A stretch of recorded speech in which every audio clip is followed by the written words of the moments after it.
Please subscribe the channel and press bell icon for notifications.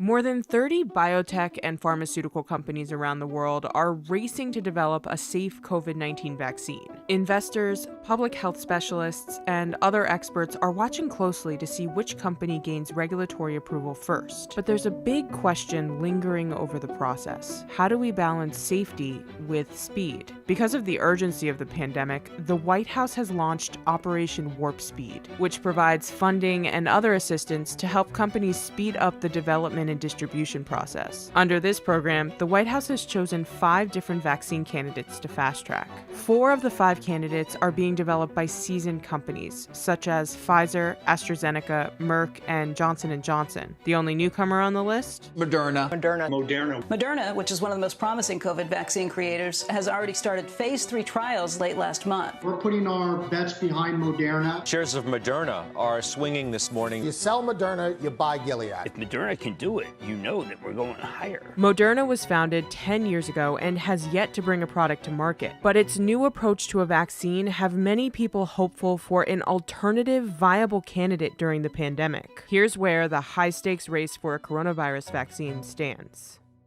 Biotech company Moderna, as well as Pfizer, which partnered with the German biotech company BioNTech, have been working on what's called an mRNA delivery approach to a vaccine. Many think it could be the best option for rapid production during the pandemic. Traditional immunization methods involve injecting a dead or weakened form of a virus into the body. This triggers the immune system to create proteins called antibodies, which protect a person in the event a live virus gets into their system. The mRNA vaccine approach doesn't require injecting a virus into the patient in order to create those antibodies. Messenger ribonucleic acid, or mRNA, are molecules that exist within the body that transport instructions to the part of the cell that creates proteins. The mRNA approach to the vaccine is to encode instructions into a synthetic strand of mRNA on how to create antibodies to fight the virus. Once those programmed strands of mRNA are introduced, the body's natural process of creating proteins takes over, and it reproduces the antibodies without needing the weakened virus present in a person's system. The Moderna and Pfizer vaccines both use this brand new technology known as messenger RNA. And there are differences in the two vaccines, in the way they're formulated, in the way they're put together, and actually in the way they're dosed. Pfizer's vaccine is given as 2 doses 3 weeks apart, whereas Moderna's is given as 2 doses 4 weeks apart.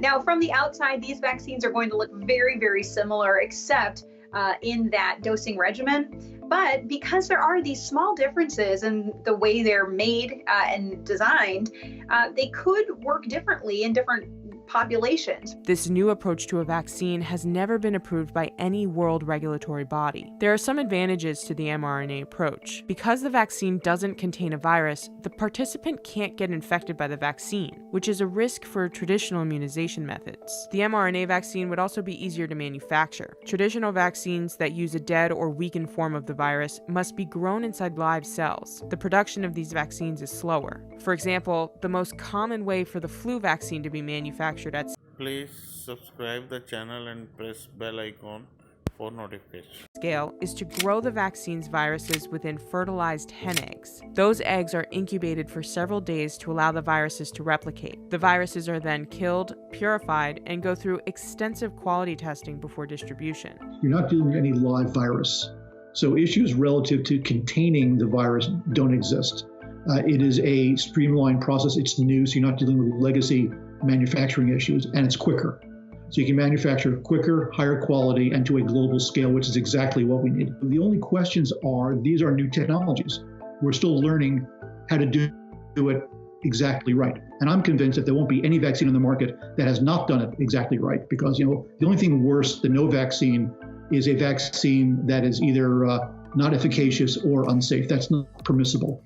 When the White House selected the 5 vaccine candidates in early June 2020 to receive prioritized access to clinical trials, it signaled that the government favored these drug makers' approaches to the vaccine over others. The U.S. government doubled down on this preferential treatment by pre-ordering 100 million doses from Pfizer in July 2020 and 100 million from Moderna in August 2020. But the vaccines are still being tested, with both Pfizer and Moderna's mRNA candidates entering late-stage clinical trials in the summer summer of 2020. Vaccines typically go through 3 stages of clinical trials before they receive regulatory approval. The first stage tests the vaccine on a small group of healthy volunteers to ensure the drug is safe to give to a larger group of people before moving forward. Phase 2 is larger, with several hundred people receiving the vaccine. This stage is to help figure out the best dosage for the vaccine, as well as to continue monitoring risks and side effects. But obviously, everything is a risk-benefit proposition. So for some conditions, like, for example, ovarian cancer or lung cancer, the drugs can be very lethal, but the disease is even more so. So you wouldn't accept the same degree of risk for a cancer medication as you would for an allergy medication.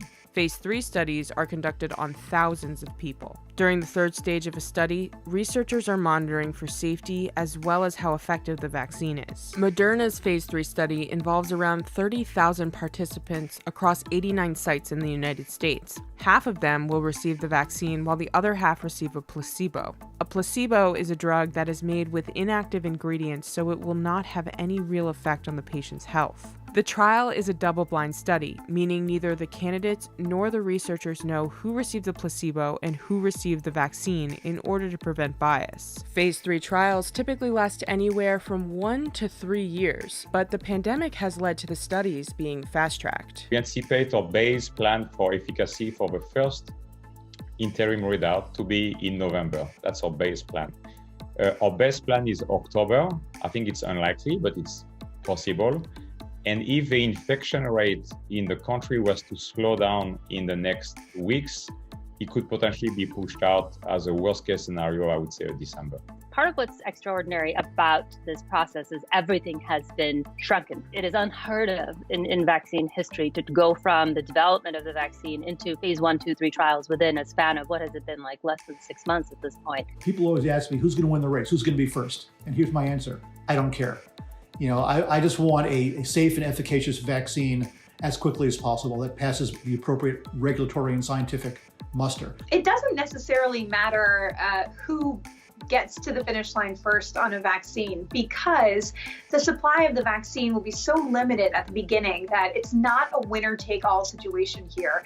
Basically, you need all hands on deck to be able to supply this vaccine to try to build up immunity so that we can stop the transmission of the virus. Because of the urgency of the pandemic, many experts expect some of the vaccines to be approved for wider use by the FDA through what is called an emergency use authorization, or an EUA. Please subscribe the channel and press bell icon for notifications. That doesn't necessarily mean it's a lower standard. That EUA allows them to stage the authorization, the access to the vaccine, to different high-risk groups. An emergency use authorization is not the same as full approval. It sets a lower bar, essentially, in order to get drugs or vaccines to market faster. And now they would emphasize that the lower bar in terms of vaccines doesn't mean that they aren't sure that it works and they aren't sure that it is safe. It just requires less paperwork to get through the approval process. The FDA has granted an emergency authorization for certain coronavirus treatments that have shown promising results in treating the virus in severe cases. One notable example is the emergency authorization for Gilead Sciences' remdesivir, a drug typically used to treat Ebola. For drugs, for example,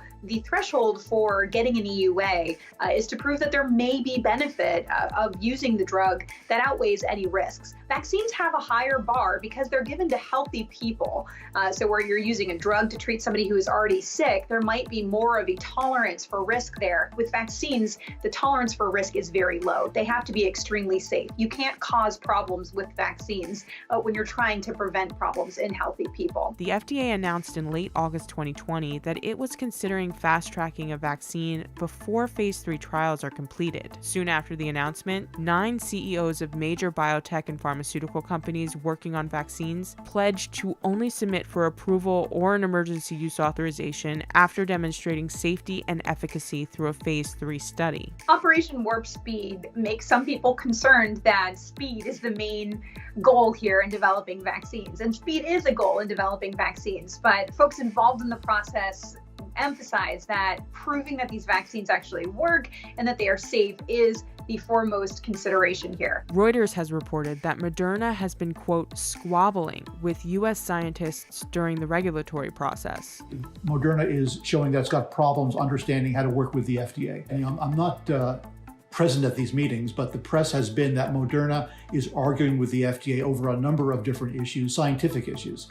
And it's good to have those types of robust debates. But at the end of the day, the FDA is going to call the shots based on what it feels is the best path forward.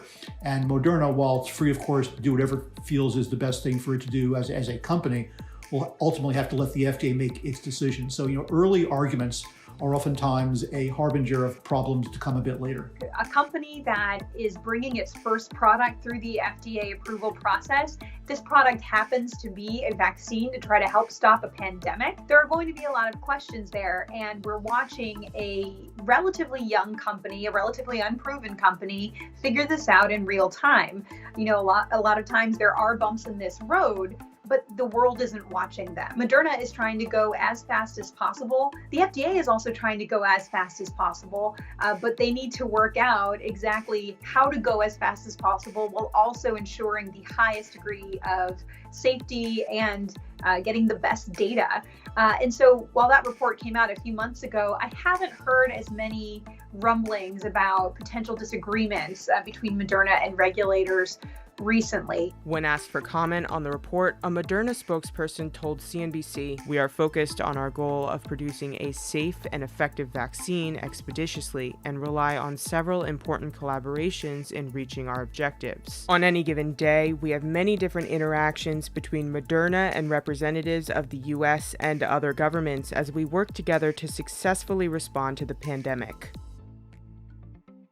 Even though an mRNA vaccine will be easier to manufacture, there will still be an issue of creating enough doses for mass distribution during a global pandemic. What we anticipate is if you look at the few manufacturers that are both in the clinic already and that have scale for manufacturing, and if you do the math, it's only a couple companies, we will all be supply constrained for quite some time, meaning we won't be able to make as many products as will be required to vaccinate everybody on the planet.